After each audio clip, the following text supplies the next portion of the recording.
Hello, today we're going to talk about transcription. Transcription is the process where you take a DNA segment, which is called a gene, and it makes a mRNA strand. And then that mRNA strand is then used in a process called translation, which we'll talk about later, which uses the mRNA strand to make a protein or a polypeptide chain. First, let's talk about the RNA structure. RNA differs from DNA in four ways. RNA contains the sugar ribose instead of deoxyribose. RNA contains the nitrogenous base, uracil, instead of thymine. RNA is single-stranded instead of being double-stranded. And RNA is shorter than DNA. There are three types of RNA. Messenger RNA, which is also abbreviated mRNA, carries instructions from a gene to make a protein. Ribosomal RNA, which is abbreviated rRNA, is part of the structure of a ribosome. Transfer RNA, tRNA, transports amino acids to the ribosome to make a protein. Off to the right is an image of messenger RNA, ribosomal RNA, which makes up the ribosome, and transfer RNA, which carries the amino acid, which it indicates here. Transcription, again, is the process of taking a DNA segment called a gene and copying it into a mRNA strand. It occurs in the nucleus of the cell, and is then, once it's made in the nucleus, it's transported out into the cytoplasm for translation. Steps of transcription. The first step is called initiation. RNA polymerase binds to DNA at the promoter. So off to the right shows an image of the first stage, initiation, where the RNA polymerase is the green triangle, attaches to the promoter, which is in green. The promoter is the specific sequence of nucleotides of the DNA. Once that happens, the two DNA strands unwind and separate.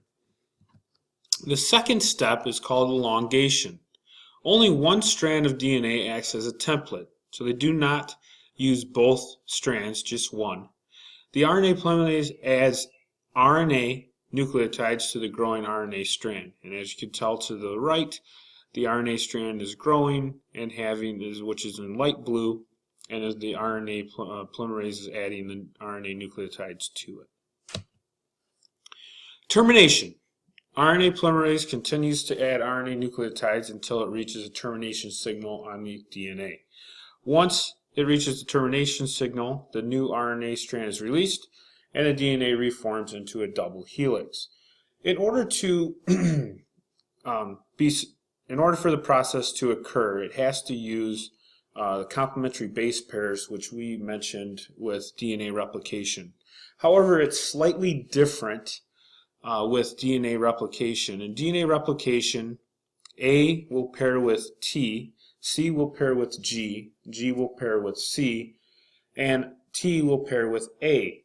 It is different in RNA, and that is why I provided this nice little chart here, where if it's DNA, A, C, G, or T, then on RNA, you will have, if it's A, for DNA, it's going to pair with U, which is uracil, and if it's cytosine or C for DNA, it's going to pair with guanine on RNA, and if it's guanine on DNA, it's going to pair with the cytosine for RNA, and if it's thymine, when you come to thymine on DNA, you're going to pair with adenine for the RNA.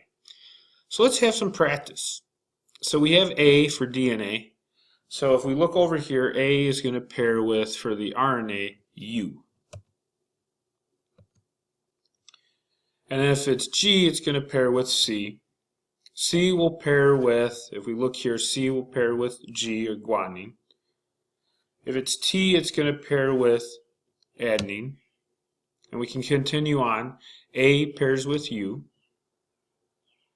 T pairs with A. C pairs with G. C again pairs with G. GG will be CC. and A will pair with U, and lastly C will pair with G. If you have any questions about transcription, please feel free to email me. Thank you.